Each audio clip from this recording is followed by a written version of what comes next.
Hello guys, இது OS interview preparation சீரீஸோட part 2 video.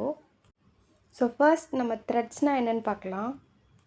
உங்களோட லேப்டாப்பில் நீங்கள் எத்தனை ஆப்ஸ் ஓப்பன் பண்ணி வச்சாலும் அது எப்படி சேம் டைமில் ரன் ஆகுது அண்ட் ஆல்சோ அது எப்படி மல்டிபிள் திங்ஸை உள்ளே ஹேண்டில் பண்ணிகிட்ருக்குன்னு உங்களுக்கு தெரியுமா?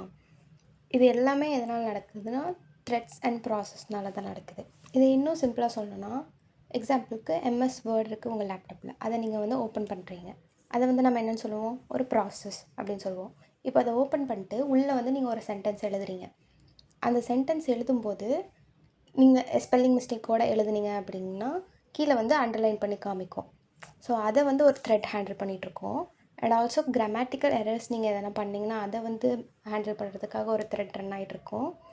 இப்போ நீங்கள் டைப் பண்ணிகிட்டு இருக்கும்போது அங்கே ஸ்க்ரீனில் ஒவ்வொரு கேரக்டராக ஷோ ஆகிறதுக்கு ஒரு த்ரெட் ரன் ஆகும். அண்ட் ஆல்சோ ஆட்டோ சேவ்க்கு ஒரு த்ரெட் ரன் ஆகும்.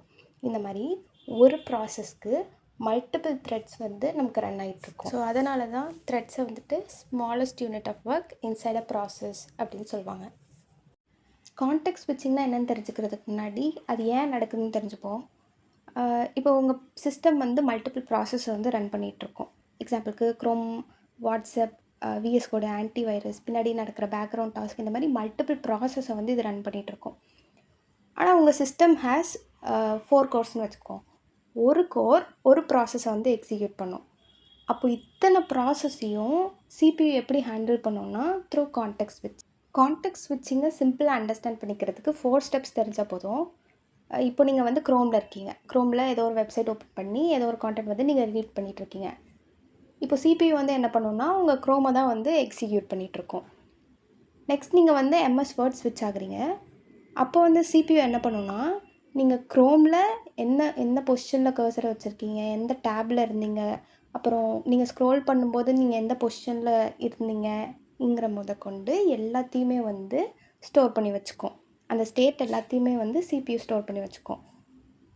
நெக்ஸ்ட்டு எம்எஸ் வேர்ட் நீங்கள் ஸ்விட்ச் ஆகும்போது அந்த எம்எஸ் வேர்டோட ஸ்டேட்டை சிபியூவில் லோட் பண்ணும்.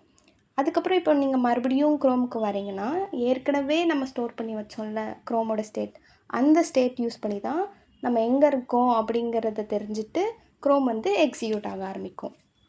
கரண்ட்டாக எக்ஸிக்யூட் பண்ணிக்கிட்டு இருக்க ப்ராசஸோட ஸ்டேட்டை ஸ்டோர் பண்ணி வச்சுட்டு நெக்ஸ்ட்டு வரப்போகிற ப்ராசஸோட ஸ்டேட்டை லோட் பண்ணும். இதுதான் கான்டெக்ஸ்ட் ஸ்விட்சிங். நம்ம சிஸ்டமில் இருக்க ஏதோ ஒரு ஃபைலை நம்ம ஓப்பன் பண்ணோம்னா அது டிஃபால்ட் ப்ரௌசர் ஏதாச்சும் ஒரு ப்ரௌசரில் ஓப்பன் ஆகும். இது எதனால் நடக்குதுன்னா சிஸ்டம் காலால் தான் நடக்குது. எக்ஸாம்பிளுக்கு உங்கள் சிஸ்டமில் இருக்க ஃபைல் மேனேஜர் எடுத்துக்கலாம். அந்த ஃபைல் மேனேஜரில் ஏதோ ஒரு பிடிஎஃப் ஃபைல் இருக்குது, நீங்கள் டபுள் கிளிக் பண்ணுறீங்க, ஓப்பன் பண்ணுறீங்க, அது க்ரோமில் ஓப்பன் ஆகுது. ஆக்சுவலி க்ரோம்க்கு பெர்மிஷனே கிடையாது, உங்கள் ஃபைல்ஸை ஆக்சஸ் பண்ணுற பெர்மிஷனே கிடையாது. பட் அது எப்படி ஓப்பன் பண்ணுது அப்படின்னா ஓஎஸ் கிட்ட ஒரு கால் அனுப்பும். அந்த காலுக்கு பேர் தான் சிஸ்டம் கால் அப்படின்னு அர்த்தம். நான் இந்த ஃபைலை ஆக்சஸ் பண்ணவா, இந்த ஃபைலை நான் ஓப்பன் பண்ணவா அப்படின்னு சொல்லிட்டு ஓஎஸ் கிட்ட அது கேட்கும். அது கேட்டு ஓஎஸ் பர்மிஷன் கொடுத்ததுக்கப்புறம் தான் க்ரோம் அந்த ஃபைலை ஓப்பன் பண்ணி நமக்கு காமிக்கும். ஸோ இதுதான் நம்ம சிஸ்டம் கால்னு சொல்லுவோம். இன்டர்வியூவில் சொல்லும்போது வித் எக்ஸாம்பிளோடு எக்ஸ்பிளைன் பண்ணிங்கன்னா நீங்கள் எந்தளவுக்கு அண்டர்ஸ்டாண்ட் பண்ணியிருக்கீங்க அப்படிங்கிறது தெரியும். ஸோ சொல்லும்போதே எக்ஸாம்பிளோடு சொல்லுங்கள். Next multitasking, multithreading and multi ப்ராசஸிங்கோட டிஃப்ரென்சஸ் தான் பார்க்க போகிறோம். மல்டி டாஸ்கிங்னா ஓஎஸ் மல்டிபிள் அப்ளிகேஷன்ஸை சேம் டைமில் ரன் பண்ணிகிட்ருக்கோம். அது சேம் டைமில் ரன் ஆகுற மாதிரி நமக்கு தெரியும். பட் த்ரூ கான்டெக்ஸ்ட் ஸ்விட்சிங் அது ஹேண்டில் பண்ணிகிட்ருக்கோம். எக்ஸாம்பிளுக்கு இப்போ VS code, WhatsApp desktop, Chrome, இந்த மாதிரி டிஃப்ரெண்ட் அப்ளிகேஷன்ஸ் நீங்கள் ஒர்க் பண்ணுறீங்க அப்படின்னா இது எல்லாத்தையுமே சேம் டைமில் ரன் ஆகிற மாதிரி அது காமிக்கும். பட் ஆனால் அது த்ரூ கான்டெக்ஸ்ட் ஸ்விட்சிங் மாறிக்கிட்டே இருக்கும். Next multi threading. Multi threading நம்ம த்ரெட்ஸ் பார்க்குறப்பவே பார்த்துப்போம்.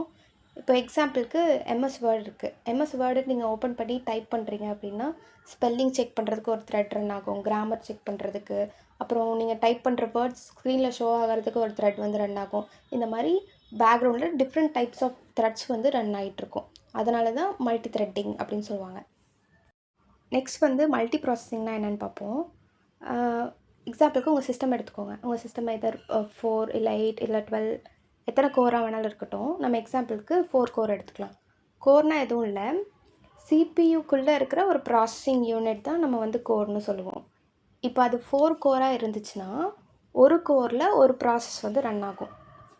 ஒரு கோரில் க்ரோம் ரன் ஆகுது, இன்னொரு கோரில் விஎஸ் கோட் ரன் ஆகுது, இன்னொரு கோரில் ஸ்பாட்டிஃபை அண்ட் இன்னொன்றில் வந்து எம்எஸ் வேர்ட். இந்த மாதிரி டிஃப்ரெண்ட் டைப்ஸ் ஆஃப் கோரில் டிஃப்ரெண்ட் டைப்ஸ் ஆஃப் ப்ராசஸ் வந்து ரன் ஆகுதுன்னா அதுதான் வந்து மல்டி ப்ராசஸிங் அப்படின்னு சொல்லுவோம். ஸோ இந்த வீடியோவில் த்ரெட்ஸ்னால் என்னென்னு பார்த்துருப்போம். கான்டெக்ஸ்ட் ஸ்விட்சிங், system call, multitasking, multithreading and multi ப்ராசஸிங்கோட டிஃப்ரென்ஸ்னு இதெல்லாம் பார்த்தோம். நெக்ஸ்ட் வீடியோவில் நம்ம சிபியூ ஷெட்யூலிங்னா என்னென்னு பார்ப்போம். அண்ட் தென் இந்த வீடியோவோட நோட்ஸ் வந்து உங்களுக்கு வேணும்னா கீழே பிடிஎஃப்பில் இருக்குது, டிஸ்கிரிப்ஷனில் டவுன்லோட் பண்ணிக்கோங்க.